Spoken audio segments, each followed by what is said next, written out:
So this morning we're gonna start out with some review from the philosophy, concepts, and principles that we covered yesterday. This is like basically I'm trying to share with you my experience of where I'm at right now of Sifu's teaching on the philosophy, concepts, and principles. So like what we were saying last night, like after hours when we were still here, we were here last night until about 8 o'clock or so, still training. And I said, well, like when I was talking about the philosophy, concepts, and principles this morning, it's like the same thing as like what Sifu's kind of talking about, but in a sense it's like dumbed down. But not dumbed down for you, it's dumbed down for me. That of where I've gotten to in my practice and my ability to teach the material of that, how I have come to be able to connect the dots. Because, especially like in the beginning, when you first come to the system and we say like, oh, I Liq Chuan is based on Zen and Tai Chi principles, right? Well, everyone will say, I know what that means, right? Everyone has some idea of what they think Zen is talking about, what they think Tai Chi principles are. But then if I pose it to you in the matter of a question, what does Zen mean? Like, what are we talking about when we're talking about I Liq Chuan? Can you explain it back? Because of course, like Zen philosophy is a very big subject. So what I put out there right now is not meant to be just a sense of like, this is definitive, right? It's just like a jumping off point of how we can start to connect the dots of what we're talking about, Zen philosophy, how it comes to train on the martial art. Because the approach has to be as such, right? Like what I was saying yesterday, that even if you do the movement right, if your movement looks really good, but it's not done with attention, right, with the right understanding of the concepts and principles, you're still not doing I Liq Chuan. Right? The whole thing about I Liq Chuan is, right, it's under the 10-10. Attention, attention, attention, right? So, essentially, as far as Zen philosophy applied to the martial art training, we're talking about being present. In other words, there's also concentration. But before you can apply concentration, like Sifu says, first you must be there. Right? And we're talking about, in that case, then the 4 foundations of mindfulness. 4 foundations of mindfulness are the body, the feeling, the mind, and the nature. Right? But nature, like I said yesterday, we don't mean in the sense of like, going out backpacking in the wilderness, right? I'm gonna return to nature. No, we're talking about in Chinese like the Ta, the way of nature. So now that already itself is getting into Tai Chi principles, right? Tai Chi principles is covered under Ta. So first, going back under the body. What things do we need to learn for the body, and as how we approach that through our martial art training of I Liq Chuan. So the body has 4 alchemy: earth, air, fire, and water. Right? For martial art training, for I Liq Chuan, fire and water is like this more indirect. Right? For more direct is earth, and because say fire and water, fire is heat, right? Like everything has some degree of heat. With water, of course, the body has fluids and everything, but those don't necessarily directly apply to our day-to-day type of training. So more actively concerned with earth and air, because earth is the structure, right? So structure, bones, ligaments, tendons, and under the air would be the breath, right? But then you look, and again, going back to the 10-10, the process of our training under 10-10, structure, relaxation, and energy. For relaxation, like coordinating the breath with the movement, that whatever move you do, it doesn't interfere with the breath, keeps you as more relaxed. So in the process of training, we need to go one step back first. Is the structure. So structure is first. Under structure, we're talking about the 13 points, mostly on the 13 points, at least at first. And then yin muscles, yang muscles, so macrocosmic energy cycle. So we want to learn how to unify the body at 13 points. So then, say like Zen, again, Zen philosophy talks about, practices is meditation, but it's a concentration meditation, concentration and insight, right? Concentration with wisdom. But again, like I was saying yesterday, that insight, wisdom, insight meditation or wisdom that's a specialized and it's a higher level thing. I'm not qualified to talk about that. We take that one off the table, simplify it down to first. Now we just talk about concentration. Concentration practice, you need an object and a subject. Okay, the subject is you, like the awareness, right? The object is the thing being viewed, right? The study of your practice, right? The target. So in this case, our target, we start out with 13 points, right? When you know now where to put the attention, you have an object. Now the art becomes like a type of concentration meditation practice.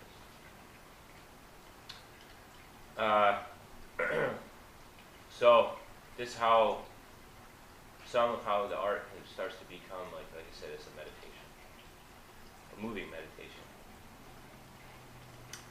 So body, under the feeling, right? We talked about yesterday that we tend to put our experiences into one of three boxes, right?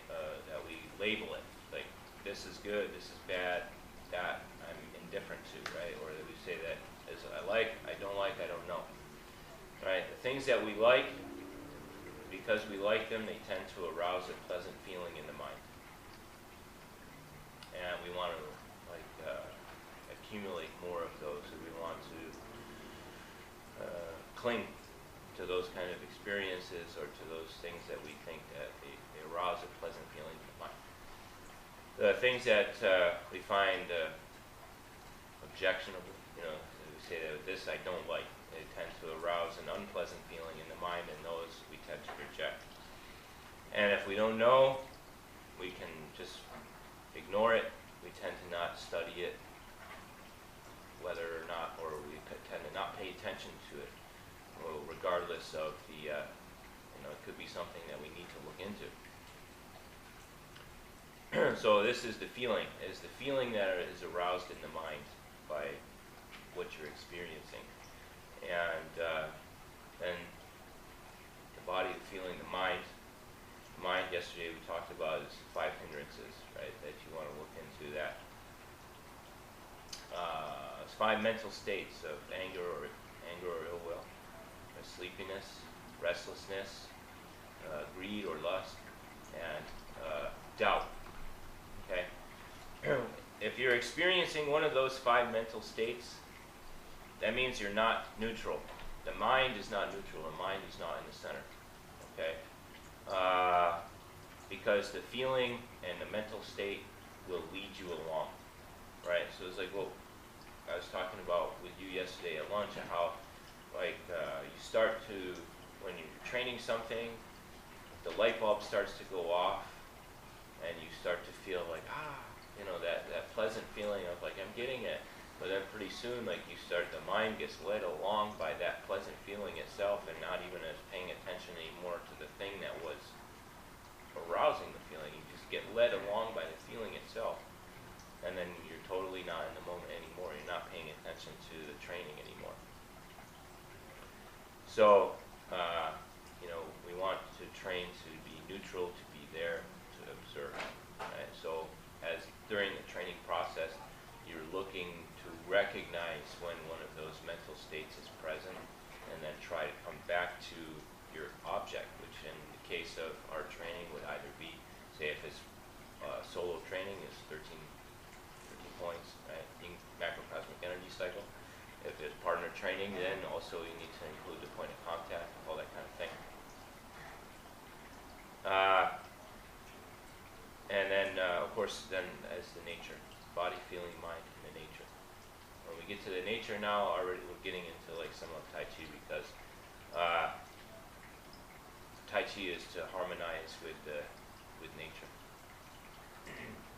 So, nature and Zen, they talk about, has three qualities, right, or three characteristics. So, like even the nature itself has some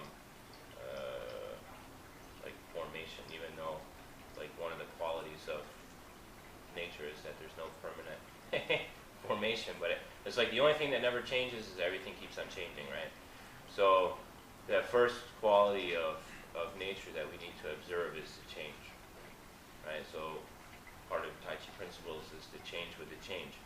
So first thing that you need to recognize about the quality of nature is that everything keeps on changing, like moment to moment, right? So it's like the same thing like with martial art practice. Nobody's going to hold their hand out for you to do your application on them, or just stand there for you to do whatever you're going to do to them. They're moving around, they're changing, so you need to know how to change with that change, to flow in and harmonize. Second quality is the condition, right? It's like no one solid entity, right? So everything, like even like me as myself, is a combination of all the things that have led me to this point. It's not just that I just arose spontaneously in this state exactly as I am now, right? It's like, my parents and my experience and things that happened in the past, and how, like in this particular moment that Bernie invited me to come here to give a I Liq Chuan workshop, and I'm here because of that, and you guys are here because you had interest. Like all of these things are like the condition that lead up to this moment. So, basically it's like cause and effect, but it's not quite maybe so simple as that. But so part of that in our training, you could say is like looking at the point of contact to recognize like what condition is there. How do you harmonize with the condition of what state is present at the point of contact? How do you match up to that? And then, like I said, in Zen, when they talk about the nature, it has three, which is unsatisfactory, but we don't need to talk about that one first. Right now, mostly we're concerned with the first two, which is change and the condition. And so then, of course, as part of the condition, everything has its formation. Both my parents are human, so I'm human. That's my formation. I have a human formation. Then, because it has the formation, has limits. Right? Every formation has its limit. So part of the Tai Chi principles is to look into, to study the formation, to study the limits.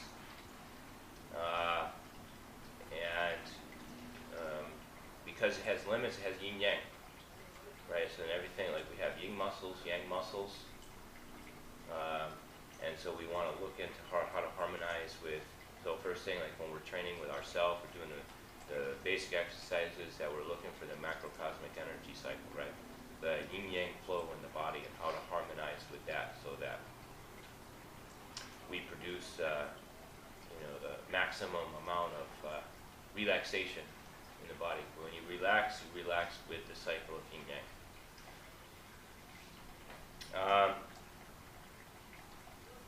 Any questions on up to there? So I mean that's covering, like I say, the 4 foundations of mindfulness: the body, the feeling, the mind, and nature. Body has 4 alchemy: earth, air, fire, and water. For the little picture, the bracket of martial art training, of course we're trying to train the bigger picture. So for the martial art training, we're using the martial art as a tool, not the goal. Right? We train the martial art as a goal itself, you'd be bracketed. But when we train the martial art as a tool, it's not bracketed, but it's still only like a small slice. But we're using that small slice to recognize like the bigger picture. But so within the small slice of training as martial art, at least in the beginning, you're looking to recognize of the. So I have a question about attention and feeling. Mm-hmm. So attention is important for us to realize. And when you spoke about a feeling, you said that the feeling can help us to learn things, get excited about our training and our learning, but it can also distract us and over-focus on that, and it can lead us away from what we're learning. So how do we balance our attention with the feeling, particularly since the feeling can lead us away? Yeah. Well, of course, it's not easy. But it's just a matter of. I mean, it depends on your mental state too, of like what kind of person you are. If you're a naturally restless person, if you're a naturally kind of lazy person, if you're, like what kind of mental state predominates in your own mind. Some people are much more naturally centered than others. I don't know if naturally is the right word to use, but so if you have that kind of personality. So, like, if you look at, like, the sutras, right, like, in the old stories, of, like, sometimes that, like, the Buddha would just hold up a flower, and somebody that had the right mental state already, that they were close to center already, that's all they needed to trigger realization, right? They just needed that. I just need to show you once, right? So, like, that reminds me of, like, the story of, like, One Finger Zen. I don't know, did you ever hear Sifu talk about that story, that there's like a Zen master and his student, and they lived out in a cave like somewhere or whatever, and so the master practiced One Finger Zen. People would come, they would seek him out for his instruction. He could get to his cave or whatever, and they would ask him, "Oh, Sifu, what's the secret of life?" Whatever question that they would have for him, and his answer was always, and the people that they would have the realization from that, right? But the student who lived with him, and so then, like one day, the Sifu was out, and the student was still there, and some other visitor had come to the cave. So the visitor asked, "Oh, Sifu, asked his question," and the student said, and the guy, "Oh, yeah, I get it." And it's, what the heck? But because of what kind of mind already you have when you come to you know what I'm saying? So it's like, like they would call karma, right? Like what kind of karma you have, that you have to, like how much baggage you need to unload before you can find the center. So if your mind is already very naturally centered, I only need to explain it to you one time, maybe 2 times or whatever, and then, oh, yeah, okay, now I get it. For the rest of us, I'm not so fortunate. So we have a lot more baggage in the mind to kind of, like, basically it's your habits. Like what kind of habits do you have in your mind, right? Do you have not so many habits that carry you away from the center, or do you have a lot? The more habits you have that keep carrying you away from that kind of centered mind, then the more you're going to have to do the practice too. But you just have to keep on reminding yourself, right, of like, what am I supposed to be doing in this moment right now? This moment I'm supposed to be training. What am I supposed to be training? Right? keep coming back to it, keep coming back to it, keep coming back to it. And sooner, it's like sooner or later, throughout the process, it's like, oh, we could be spinning hands. And maybe 5 minutes go by, maybe 10 minutes go by, but then it'll dawn on you that, I haven't been paying attention for like the last 8 minutes at least, but you just come back, right? Okay, put attention on myself, put attention back to unifying with my partner. And then, over time, depending on what kind of mind you have, like I said, before you know it, then it'll only be 5 minutes. It'll only be 4 minutes. Then you'll start to notice that sort of change in the attention that,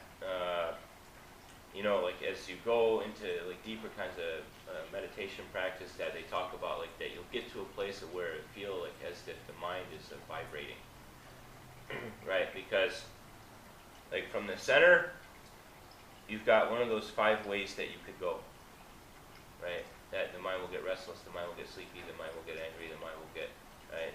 And the more that you practice, the more that you'll start to notice that your attention is doing this all the time, right? So then it seems as if like the mind is vibrating. That during the practice, that you'll notice like moment to moment within the practice of how the attention goes in and out, in and out, in and out. That now I'm paying attention. Oh, there I'm not paying attention. I start to wander. Oh, now I'm paying attention. Oh, now I'm not paying attention. And it'll happen like, and that's like the sign that you're starting to develop like some real sense of concentration, of being able to stay in the moment. Is that you're not in the moment just yet, really, but because the attention is still wandering, but you notice it faster. So it's like, whoop, you start to go out, whoop, come back. You start to go out, whoop, come back. You start to go out, whoop, come back. It's kind of like like that whack-a-mole game, right? Oh, thought pops up, poof, thought pops up, poof, poof, poof. But the thoughts are still coming. So it means that the mind hasn't calmed down just yet, but you're recognizing much sooner, rather than one thought pop up. Oh, this gives me some pleasant feeling, or this thought pop up. Oh, unpleasant feeling, and then that feeling totally leads you, like Sifu said, like the thought will lead you around the world and back before you even realize that you've been gone. Because it's like that's something that comes up in the mind that could relate to training, could not relate directly to training, could be something like, oh, I left the water running in the sink at home, like, and then the thought, oh, I'm wasting water, this to another, to another, to another, and then before you know it, you've been standing here doing spinning hands for the last 15 minutes, but like I said, the thought went from one to another thing, it leads you all the way around, and you've been daydreaming you've been daydreaming, right? So, long story short, you have to just keep doing it. Right? You keep doing it and you come back. You keep doing it and come back. You keep doing it and come back. When the distractions come up, you just let them go. And, the attention starts to get sharper. But, it's as far as like being able to just give an easy answer of how we can train it and make it happen, I can't give you that answer myself, because I'm still very much in the same training process, but at least I'm at a point where I recognize now, like like I said, like we're much faster. You start to notice much faster of when the attention is going out, coming back, going out, coming back. So like that's why, like say in the spinning hands, that's how the gap gets much smaller, right? Still has a gap there because my attention go out for a second and then I come back and go out for a second. I catch it faster. But like how Sifu, I don't know if you heard him talk about that. My present is your future. So because like my attention is broader, and I recognize the change much faster of when my attention is starting to go out and I come back, that I have a gap I recognize the gap and I come back to fill it in before you've ever even recognized that there was a gap there. That kind of thing. So that's why I like this. That's why like the spinning hands training and the the partner training, but especially like with the spinning hands training, I'll go out on a limb and say because you get some like direct feedback, right? So like if we just talk about like a seated meditation practice. Right, even they talk about like some people get really good at just sleeping sitting up. Like they sit down on the cushion and they check out. But they get really good at that. So it seems like they're an experienced meditator because they can sit on the cushion for every day for an hour. So because in a certain sense, there's no. You have to like in that kind of practice. You have to be like really honest with yourself. Of like, is your mind staying with the practice? Is your mind staying with the object, or is it wandering? Right. But with this kind of training, when you like say with the spinning hand, especially you pair up with somebody whose attention is stronger than yours, you have a direct feedback method because if there's a gap, I whack you. If there's a gap, I whack you. Right. So you have something is a bit more. Objective to bring your attention back all the time, right? So, does that help or did I make that worse? Okay. And I liked your question of what am I supposed to be focusing on in this moment? Yeah. So, where was I? So I said the body, the feeling, the mind, and the nature, right? Body, earth, air, fire, and water. The feeling, I like, I don't like, I don't know, right? But that kind of feeling is like what they would call is like a judging mind, right? Because it's your judgment of based on what kind of feeling it arises in your mind of whether a thing is good or bad. Like I like it or I don't like it, but not necessarily the case. Something could be very good for you, something that you need, but you don't like it, so you reject it. The mind, 5 hindrances. Right? 5 hindrances to look into. Sleepiness, restlessness, anger or ill will, like a greedy type of feeling. But not greed could be. These are all like big subjects. I mean, it's like it could be a whole day spent about each one thing and all how like subtly they can be manifested in the mind. Doubt, like doubt in the practice. Like, am I training this the right way? Or do I know like okay, yeah, this is the right thing that I'm doing now? That'll take the mind away from like the center. And the nature. So again, nature then ends up getting to be like a really big subject. But the 3 main things, 2 mostly that we're talking about is the idea of change and condition. So all of those things can be reflected sort of in the microcosm of like the martial art practice. Right? So that we start to recognize how like the truth of these things. And then you start to be able to see it like in the bigger picture too. No questions from here? Is that enough for everybody? Okay. All right. So we'll call that there, and then we'll start stretching and get to it.